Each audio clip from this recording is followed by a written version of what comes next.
Hey friends, it's Emily Ruff here. I'm gonna give folks a few minutes to get settled and to join us today for our conversation on finding calm in the chaotic times using tools called flower essences. Here's one that you might be familiar with, Rescue Remedy. And while we're letting folks gather, I welcome you to drop in the chat and say hello. Let us know where you're tuning in from. Let us know how you're feeling today. Let us know any questions that you might have about flower essences in general or about our talk, and I will do my best to get to those at the end of our session today. I encourage you to, while we're letting folks gather into the room with us, to grab a mug of tea or a glass of water. I am streaming live today both on Facebook or on Instagram, so if you see my eye contact waver just slightly, know that that's because I am bouncing back and forth between both, and I'm glad for all of you who took a little bit of time out on what I hope is a beautiful Sunday afternoon in your neck of the woods to join us for this conversation. Again, welcome. My name is Emily Ruff. I'm an herbalist and a very proud teacher here at the Florida School of Holistic Living, and I'm tuning in live to you today from Sage Mountain Botanical Sanctuary, where I call home. This was the teaching center and home of herbalist Rosemary Gladstar, who some of you may know for the last 30-some years, and I'm very grateful to be continuing her work up here and connecting folks to the land and to the plant kingdom and all that it has to share with us about healing. And today our topic is flower essences for finding calm in times of chaos, and I am particularly excited among all of the tools in my toolkit and in my apothecary as an herbalist to share with you about flower essences today, and not just to be teaching generally about flower essences and what they are and what they do, but especially to acknowledge that in the last 2 years, we have collectively, and most of us personally, experienced levels of stress and anxiety and depression and fatigue and exhaustion that most of us have never faced before. And many of us, I know myself included, are still trying to learn how to navigate the constancy of uncertainty and the way that we are bombarded in the media by fear and the heightened discord that we're seeing within our communities among our neighbors, and still maintain a sense of emotional and mental and physical health.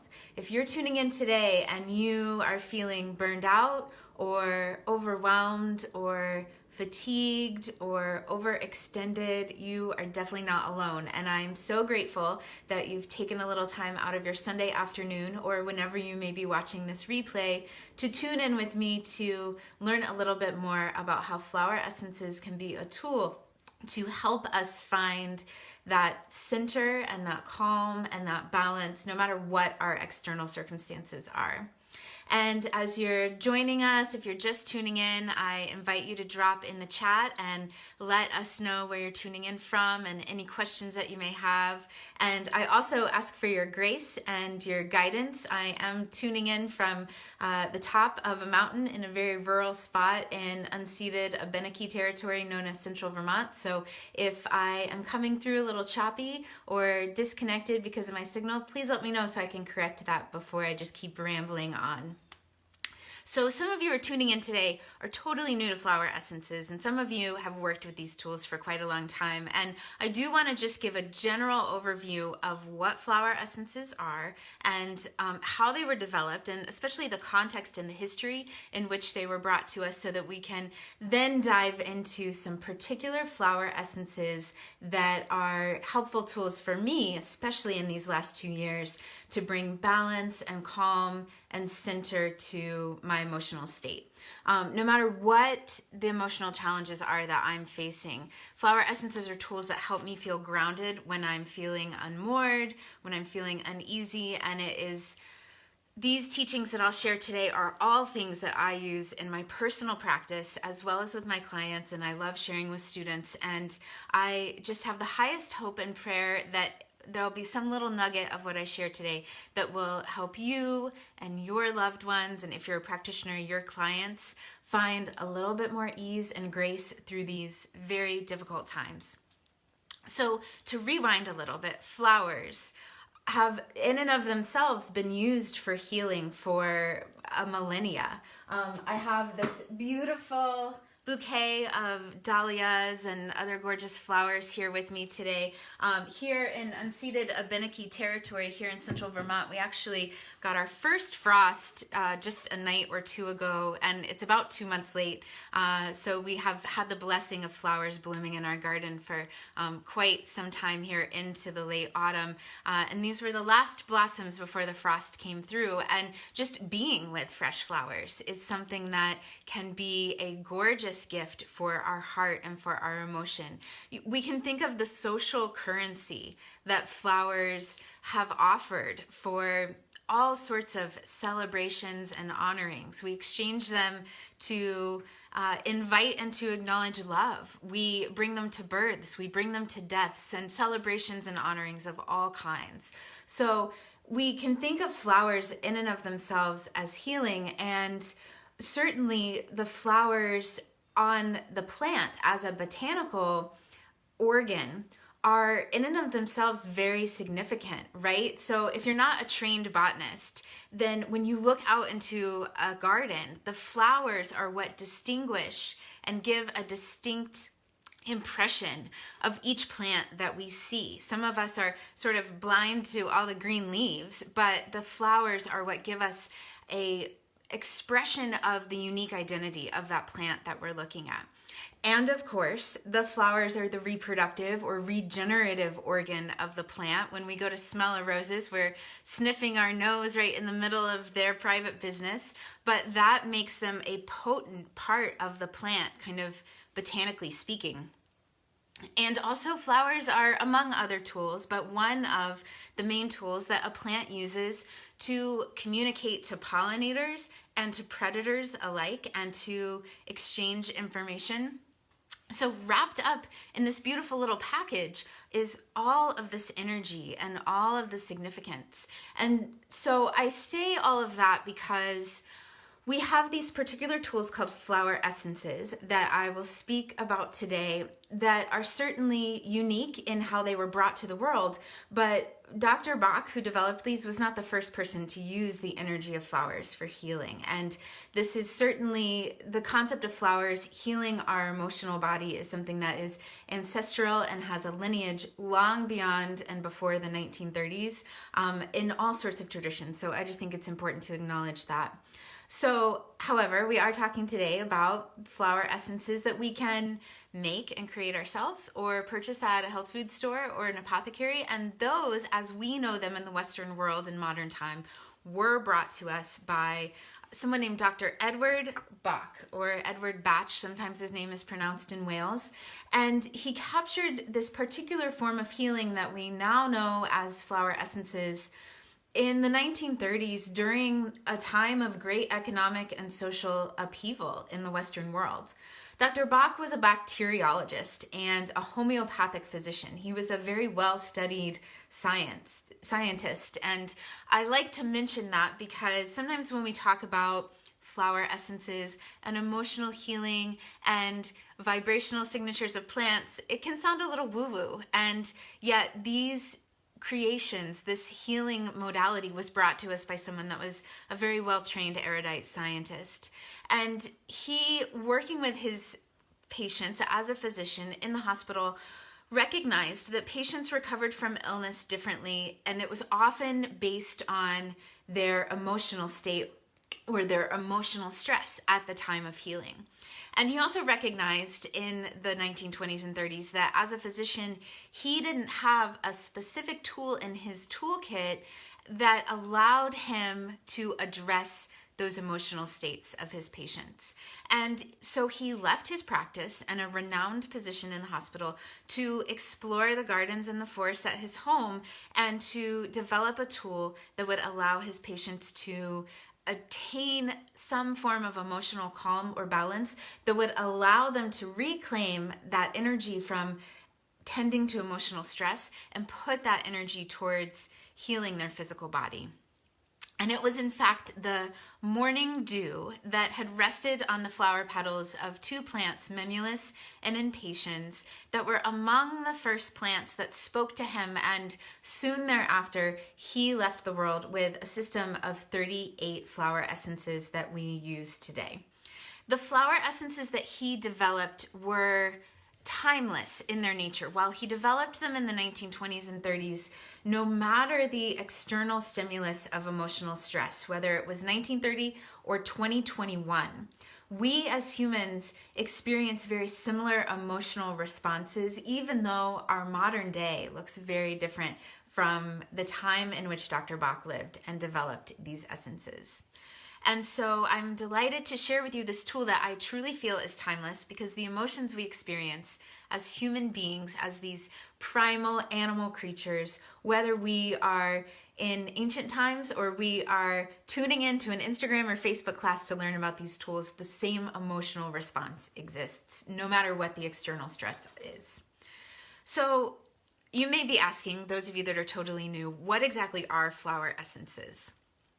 And I cover this in great detail in my 5-week class, but in a short answer, these are diluted extractions of the energetic signature of a plant as expressed through its flower.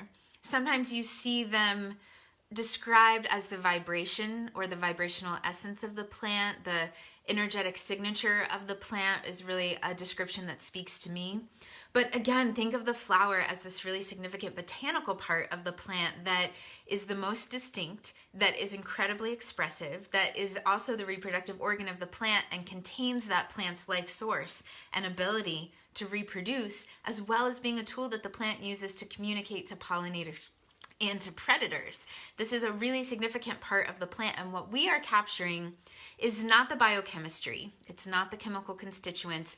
It is in fact the vibration or energy or maybe spirit of the plant, the spiritual essence of the plant, the soul of the plant is what we are capturing here.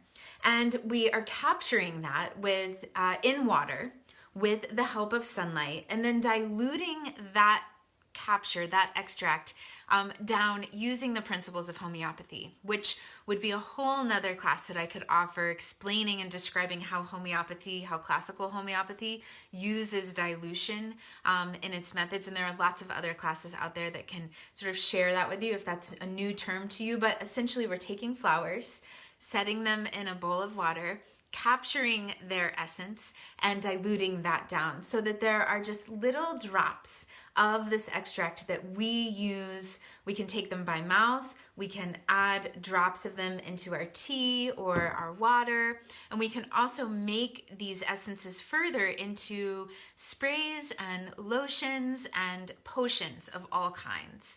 And again, we aren't capturing a chemical constituent. We are really capturing and imprinting on the water the spiritual signature of the plant, the vibrational or energetic signature. And for that reason, these essences work on our energetic and emotional body. And because they don't contain chemical constituents of the plant itself, there is no contraindication with either pharmaceutical prescription drugs or herbal remedies or over-the-counter drugs. These remedies, flower essences, are a tool that are safe and effective and natural, sourced from the earth, from the plants themselves. And in the comments after we wrap up today's class, I will leave a link for you that includes a video that I did last summer on how to make and prepare flower essences, so that those of you that are interested in understanding more about what exactly is in this little bottle will be able to break it down into steps and understand how this imprint is captured and how the dilution is processed to end up with these little bottles that we use today. But what I want to explore today is a little bit of history of how flower essences were developed and brought about to the Western world, and also which flower essences I am encouraging my students and clients and family to call upon in this unique time in history where we are navigating so much chaos and uncertainty and emotional stress. So let's take a deep breath and let any of that soak in. Take a sip of your tea or your water if you have it. If you are blessed to have a little flower nearby, we can give it a little moment of honoring right now. And then feel free to drop in the chat any questions that are arising to you so far. And thank you again for those of you that are spending a little bit of your Sunday afternoon with me talking about these amazing remedies.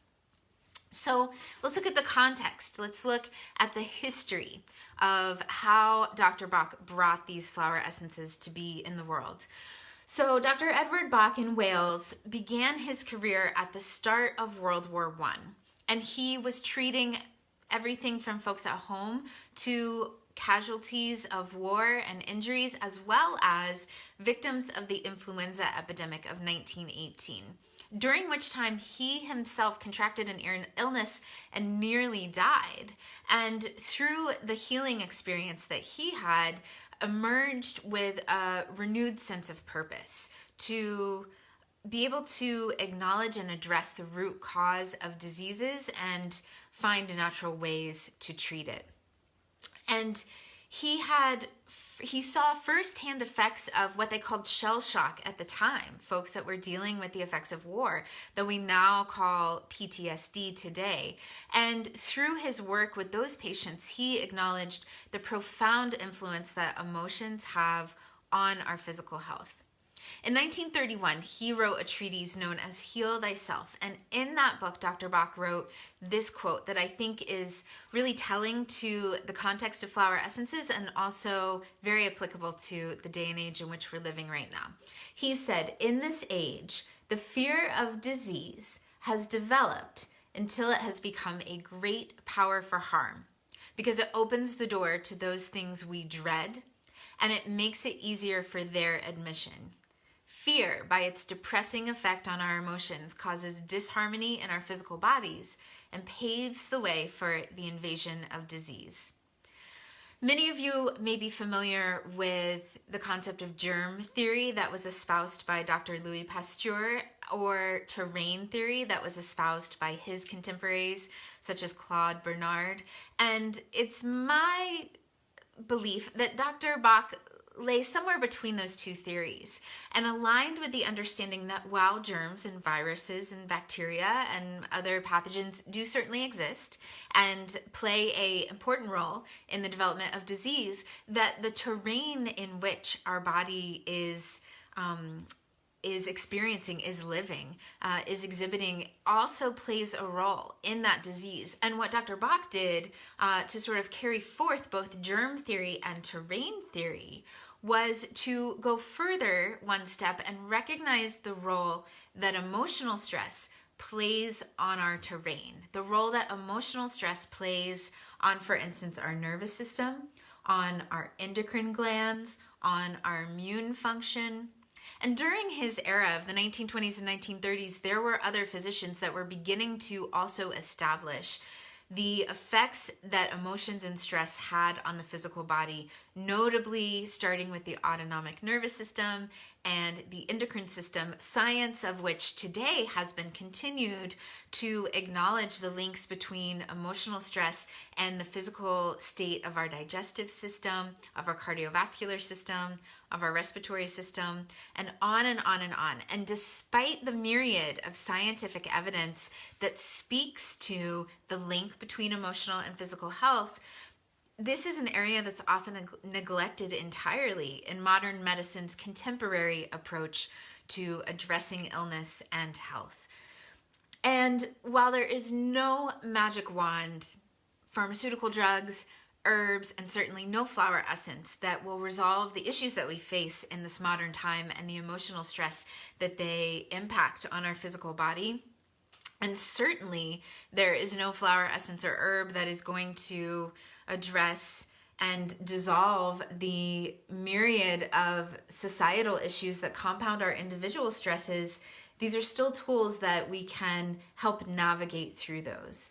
I do think it is important to state, and often something that is neglected in classes and books about this teaching, that there's no flower essence that is going to magically make disappear systemic oppression, 500 years of colonization on Turtle Island and around the world, as well as its continued effects into modern day.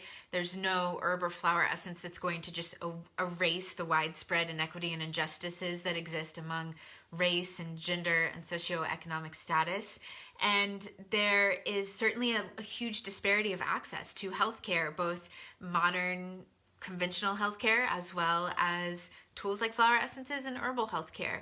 But what I hope that we can learn today in the face of those inequities and injustices and how broken many of us feel our modern healthcare system is to find access to this tool that is accessible and within our reach and that we can make in our own kitchen and backyard, to certainly not erase those impacts that society gives on our individual physical health, but to help us find the strength and resilience that we need to continue standing up against those impacts and change our communities and our societies so that there is greater health justice for all members of our community.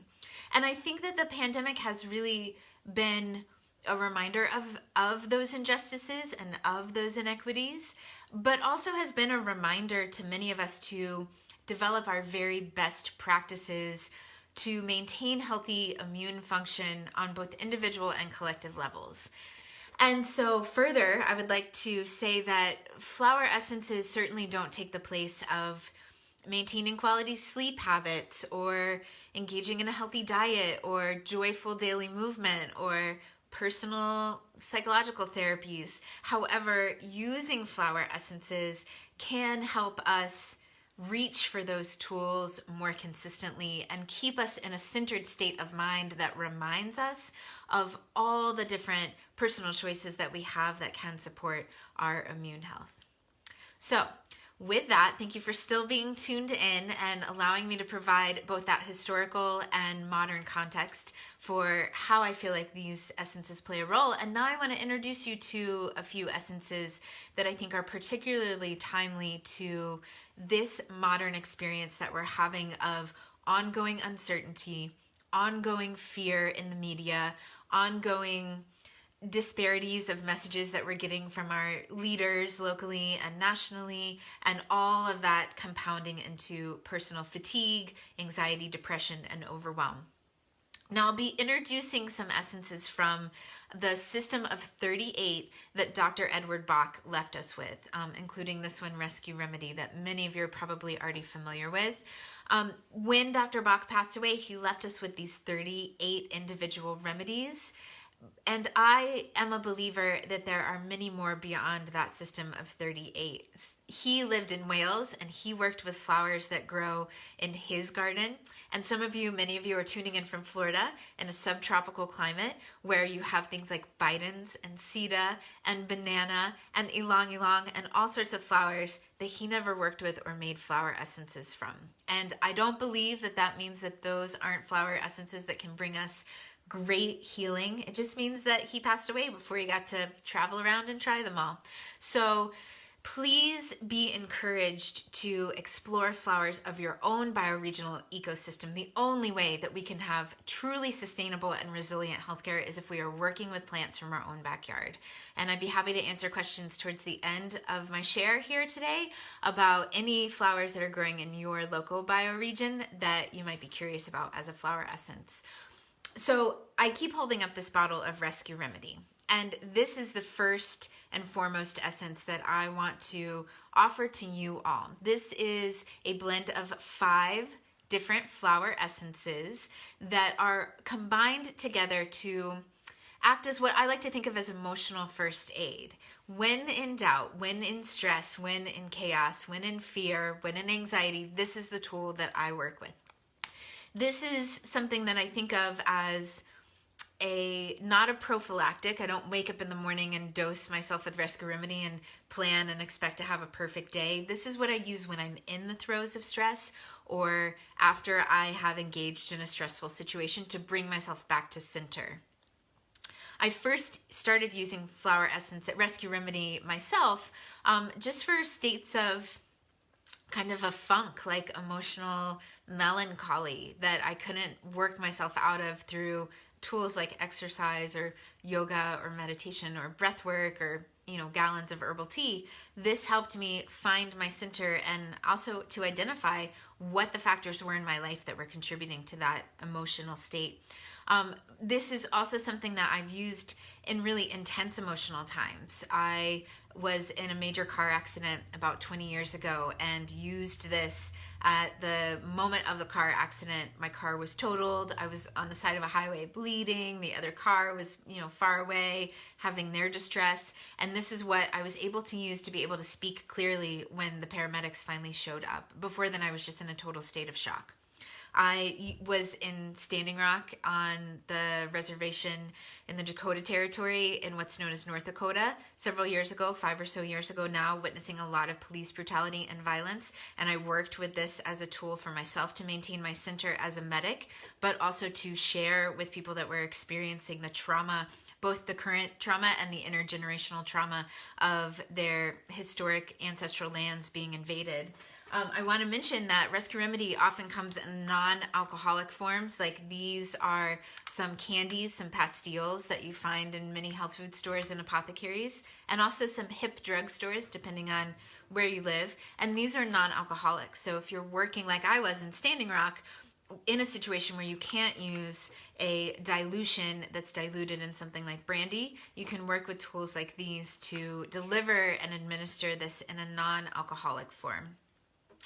I used Rescue Remedy when I went through a painful divorce. I used Rescue Remedy after the sudden loss of my father last spring. And of course, all throughout the pandemic, as I was both struggling to maintain my personal sense of peace and balance in this face of uncertainty and all these major changes across the country and the world, facing all the collective loss of jobs and loved ones due to the pandemic, but also struggling to keep a nonprofit on its feet. I used Rescue Remedy to help me through the daily stresses of those events and continue to do so as stress arises. Again, Rescue Remedy is not something that you kind of wake up in the morning and say, I'm going to take Rescue Remedy and it's going to erase all my troubles today. This is more of the Band-Aid that we put on to heal our hearts when we are feeling stressed, when we're feeling anxious, when we're feeling uncentered and uneasy.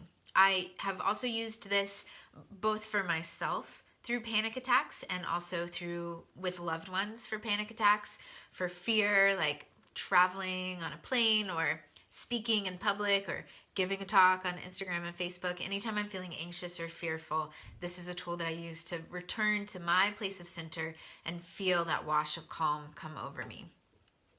I also want to share with you 4 other essences that come from the Bach system. And I share these because these are certainly the most widely available at health food stores, at drugstores, at apothecaries, online, but I will also share a few others outside of his system towards the end of class today. There is nothing wrong with his system of 38. In fact, they can combine to over 292 million different formulas if we mix and match them together in different ways. But I also, again, know that a lot of you are interested in bioregional essences, and some of the essences I'll speak to next in his system that you might want to make yourself aren't things that you can grow or find in your own garden. So the first one that I want to share is an essence called walnut. Walnut is an essence in the Bach system of 38 remedies for change and for transition. It helps us move through change with more ease and grace. And even before the pandemic, there was one constant in life, and that was that everything was changing all the time. And so whether it was a change of a job or a change of a relationship or personal changes that we're going through. Maybe we're working with other therapies and we're going through inner changes or doing shadow work or personal self-development. And sometimes it's difficult for us to shed those old skins and emerge with our new rebirthed being. And walnut helps us through both physical changes in our life and our environment and also emotional changes within. And most certainly, change and transition has been a powerful theme of the last few years for many of us. And a lot of time that change has been imposed upon us, whether it's a mandate from our local government or jobs that are requiring that we work from home, or perhaps jobs that can't stay open anymore and are letting us go, or relationships that haven't been able to weather the tight conditions and stressful conditions of the pandemic, whatever that change may look like, walnut helps us move through those transitions with more grace and more ease. As an example, when my father passed away, I was experiencing the transition of no longer having him in my life, and walnut helped me adjust and find resilience and grace in the changing circumstances of having that loss in my life. The next essence from this system that I want to share is called aspen. And some of you living in northern climates may have beautiful aspen trees in your forests. Aspen is the essence in the Bach flower system for fears that are vague, or fears of the unknown, or general states of anxiety. And certainly there has been and continues to be a lot of uncertainty and unknownness for many of us, both largely on this collective scale, but also personally. Many of us may be changing through our employment or changing through personal circumstances as a result of the pandemic. And we may not know what the outcome is going to look like on the other side.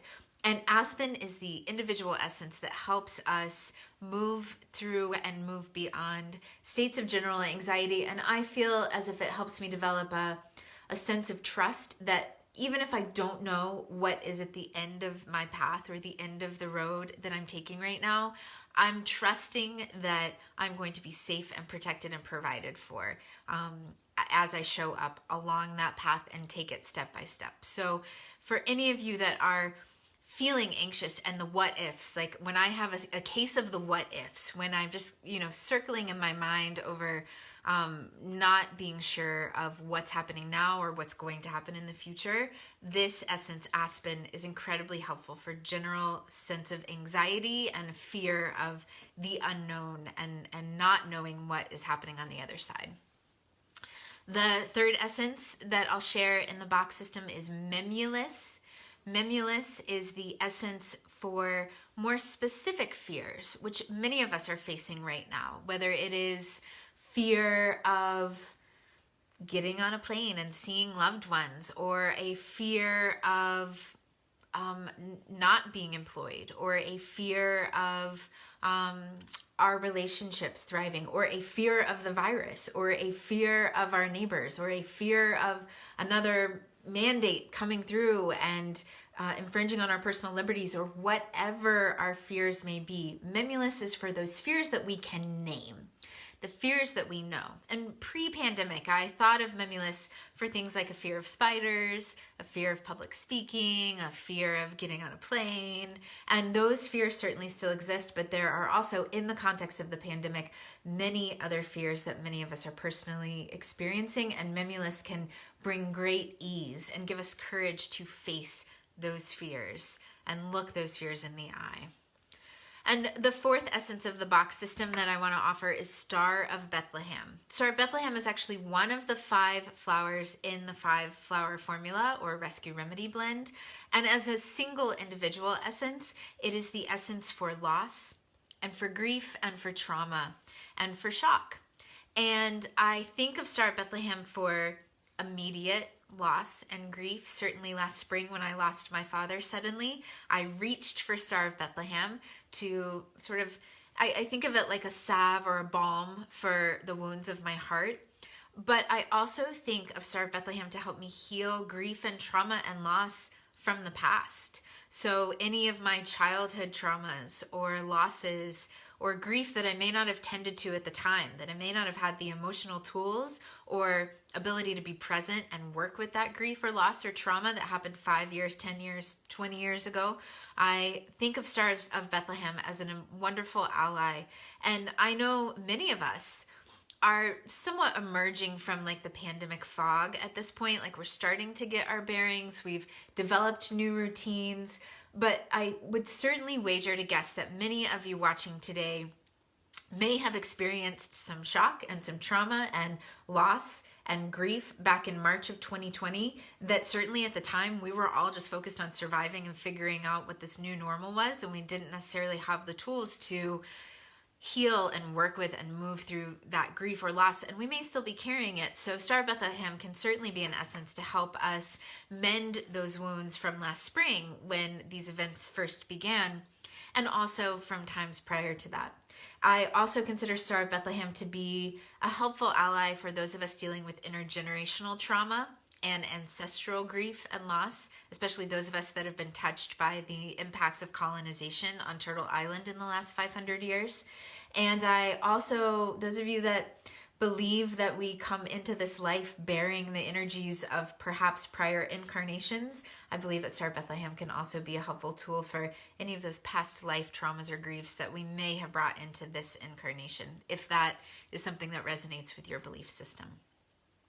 So rescue remedy, walnut, aspen, memulus, and Star of Bethlehem are just a few of the essences in the system of 38 that I find to be really attuned to the themes that so many of us collectively are going through in the last 2 years as a result of the pandemic and the impacts that it has had and the uncertainty that continues to perpetuate individually and collectively right now.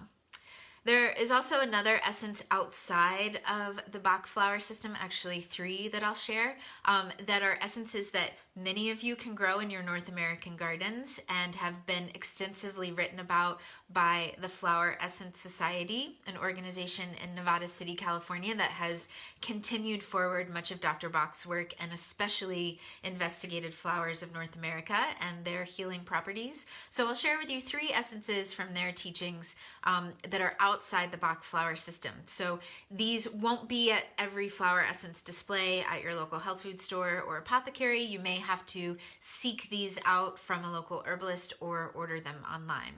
The first one is yarrow, and many of you grow yarrow flowers. Yarrow is an essence that I use to help maintain my emotional or my energetic boundary as I work with others or interact with others, especially as an herbalist. I am constantly working with folks in a very intimate way and learning about their challenges and their concerns and their struggles. And as an empathic, sensitive person, it's very easy for me to absorb and take on the emotions and the energy of others. And yarrow helps me develop a healthy boundary. It doesn't close me off. It doesn't build a wall. I'm not erasing my sense of empathy or sensitivity or compassion towards others, but I am holding my energy appropriately and not assuming other people's energy or emotions inappropriately in a way that may negatively impact my health.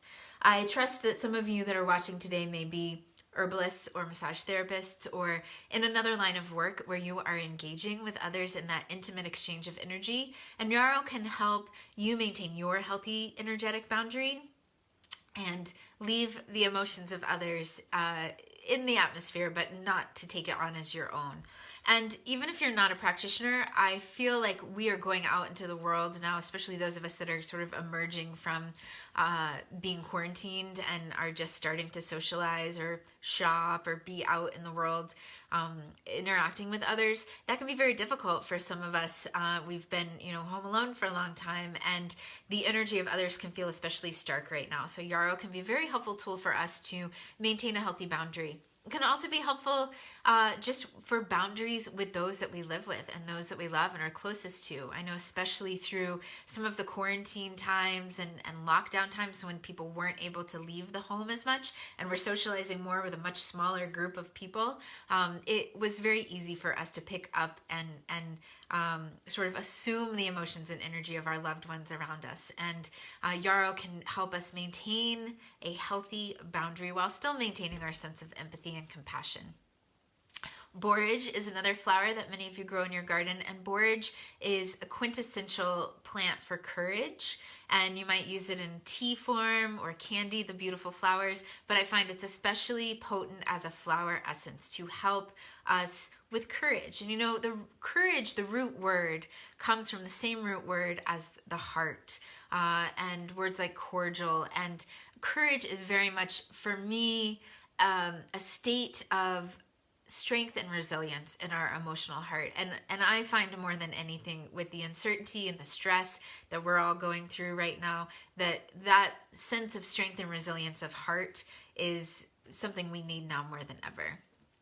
And finally, bleeding heart. This is another plant that many of you may grow in your North American garden, and it is in essence, as the name of that plant suggests, to help mend a broken heart, to help us heal through grief and loss, and in a way that I feel like is very gentle and graceful and allows us to feel our emotions and be present with them, not to suppress them, not to dismiss them. In fact, all of the flower essences, I want to really mention that these are not tools that are intended to mute us off or make us feel numb to our emotions. Quite the opposite. They give us the emotional capacity to sit with our emotions, to feel them. We cannot heal them unless we can feel them. And these essences help us find that center, calm, peaceful place that allows us to tap into even difficult emotions and to sort of embrace them tenderly like we would a small infant, and to just give ourselves more love and compassion. So we've talked about rescue remedy, walnut, aspen, mimulus, star of Bethlehem, yarrow, borage, and bleeding heart. I'm obviously very passionate about these tools, and I hope that one among them has been a helpful inspiration for you to reach for flower essences through this difficult time that many of us are still facing. I, as many of you know, offer a in-depth 5-week class called Flower Essences for Emotional Health that will be starting again through the School of Holistic Living on November 16th. And that class includes your own personal bottle of Rescue Remedy. It includes the Bach Flower Workbook, which is what we follow along to go through that class for 5 weeks. You also get 8 ebooks, numerous handouts. We get 5 live sessions together that you can tune into via Zoom no matter where you live. And the class culminates in a personalized flower essence formula at the end of class. And I encourage you to private message us here on this platform or to email us at info@holisticlivingschool.org with the subject line Flower Essences so that we can hook you up with a discount code for that upcoming course. I'll leave the link for that class in the chat. And I want to answer a couple questions. I've seen a few come through, so I want to make sure I get all of those real quick. Maggie from Florida, hi Maggie, asked about Bidens as a flower essence or Spanish needle. And those of you that live in Central Florida or really anywhere throughout Florida and Georgia are probably very familiar with Spanish needle, shepherd's needle, romarillo, Bidens alba or Bidens pilosa are the 2 Latin names for Spanish needle. And it is a ubiquitous plant that we use as a food and as a tea and as a tincture. It has some incredible benefits for the respiratory system, for the immune system. It's an antimicrobial and antibacterial. Thanks, Adriana. But Bidens or Spanish needle as a flower essence is a plant that helps us to, there's a few teachings on it, but the one that resonates with me the most, that I really love, is thinking about a plant that helps us to emerge in our own power in a way that allows us to maintain our sense of humility and grace. We don't have to be showy in our power, but we can just embody that power. And I think a lot of us deal with some challenges and some hesitations to really standing in our own power and standing in our own truth. I know I am a proud member of the Imposter Syndrome Club often, and it is difficult for many of us to really claim and embrace and stand in our own power. And when we do, sometimes we feel like we're standing too much. We're puffing our chests, or we're kind of climbing over others to claim our power. And what Spanish needle or Bidens really allows for us is the opportunity to embody our inherent sense of power and worth, and still maintain humility. And those of you that have Spanish needle or Bidens in your garden, I think can resonate with this as one of the virtues or qualities of that flower essence. It is a plant that will grow all along the edges. It will take over your garden beds.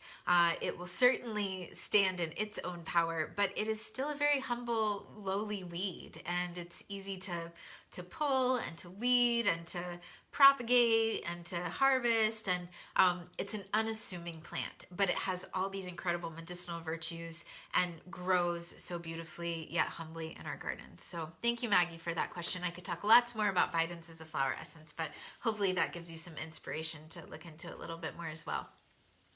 So over on Instagram, we have a great question. Thanks so much for this. The difference between a tincture and an essence.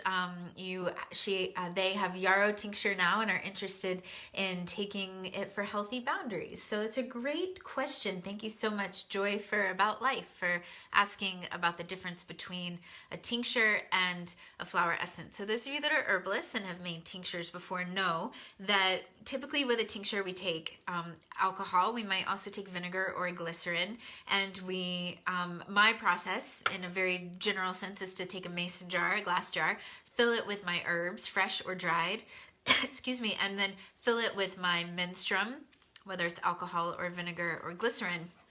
And I let it sit for 6 to 8 weeks, and then I strain out that plant material, and I have this very potent extract of the plant. Flower essences, if you watch the video that I'll share in the comments after the class, is a little bit different. We're infusing it in water. We're using the flowers only of the plant and not the other parts of the plant. We're only infusing it in water for a few hours. And then that water that we extract, we're diluting down several steps. So the original strength of the water that we infuse for a few hours is very diluted. And I think that if you think about the difference of how the two remedies are made, you can think about,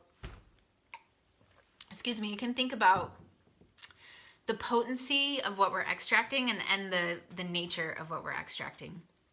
Tinctures, we're extracting something physical and chemical from the plant, whereas flower essences, we're extracting something more spiritual or vibrational or energetic from the plant. So we've got physical versus spiritual or emotional or energetic. And I have always been taught that tinctures work on the body and flower essences work on the emotions or the spirit or the soul. And I think in a pinch, if you don't have flower essences of a plant, but you have a tincture of that same plant, then you could certainly use a small dosage of that tincture. Excuse me. You could use a small dosage of that tincture and it could give you some measure of that emotional or spiritual benefit. But I believe that the more potent, stronger emotional benefit comes from the emotionally intended preparation. So I'll say that again. The physical properties of the plant, the chemical properties of the plant are what we're extracting in a tincture.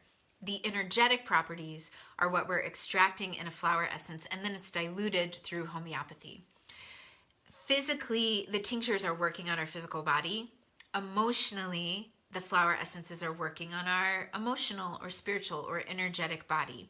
Certainly, the emotional properties of a flower essence may also speak a bit to our physical body. Certainly, the physical properties of a tincture may also speak a bit to our emotional body, but we are going to get the strongest medicine for each aspect of our human experience by working with either the physical extract for the physical body or the emotional extract for the emotional body. I hope that's helpful, and I'd be happy to answer more questions about that later. Tamika, thank you for this great question. I spoke earlier about taking rescue remedies specifically in the moment when I'm feeling whatever the emotional unrest is.